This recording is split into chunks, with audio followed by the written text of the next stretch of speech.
Amaranantsika ny resaka baolina kitra eny anivon'ny fokontany kosa indray izy ity toy ny taranja baolina lavalava dia misokafana androany ihany koa ny faninanana baolina kitra eny amin'ny faritra Tsimondrano iny tonga arivo Akarobato moa zany izay karakarainy Andriamatoa Bertin Andremiaingo ka tamin'ity androany ity no nanomboka ny lalao voalohany.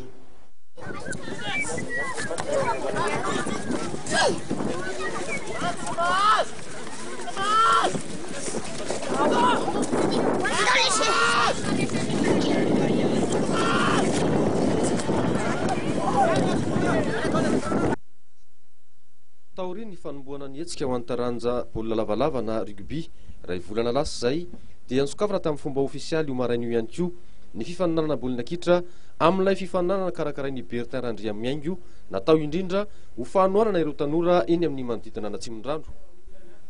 Toerana roa moa no nanatanterahana ny lalao dia ny kianjan'ny Tongarivo sy ny tao Akarobato. Ho an'ny lalao nitanterahana tao amin'ny kianjan'ny Tongarivo dia ekipa amin'ny squad senior misa 9 no zarena vondrona 4, ahitana ekipa 4 avy no mifaninana. Samy andray anjara daholo kosa ny squad senior sy ny veteran ho an'ny ao Akarobato. Miara-miasa akaiky amin'ny fikarakarana ity tournoi Bertin ity moa ny commune Akarobato izay tarihany be ny tanàna iny an-toerana. Mialonina nokafana ny lalao androany maraina dia nisy ny filaharana nataon'ireo ekipa mpandray anjara rehetra. Marihina fa samy hanao ny fifantsanana any amin'ny toerana misy azy avy ireo faritra 7 izay misy eny Tsimondrano. Ny ekipa tompon-daka isa-paritra miampy ny ekipa faharoa mendrika indrindra kosa dia hanao ny super coupe eny amin'ny kianja Bevalala ny volana aprily ho avy izao. Tsy miova moa ny targetra ho an'ny Bertin Andremiaingo amin'ny fikarakarana izao hetsika izao fa dia ny fanohanana sy ny fampivondronana ireo tanora ao amin'ity faritra eny Tsimondrano misy azy ity. Misaotra anareo mpanao gazety tonga manotrona anay ety Tsimondrano ety.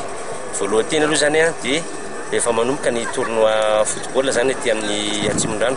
Faritra Akarobato misy atsika zao faritra Tongarivo Tanjombato koa misy atsika. Zany hoe ny tena marina dia zao izy io zany fanentanana fitiavana ary fanetsiketsehana ny tanora ety amin'ny faritra misy anay zany izay no antony voalohany indrindra dia manao antsoava amin'ireo commune hafa fa ny Akarobato sy Tanjombato zany zao nefa namaly dia isorana tanandroany zareo. Ny antony dia tsotra hoe ny fanentanana sy ny fanetsiketsehana ny tanora no ataonay fa ny organisation an'ilay tournoi zany ny commune no miandraikitra an'izay.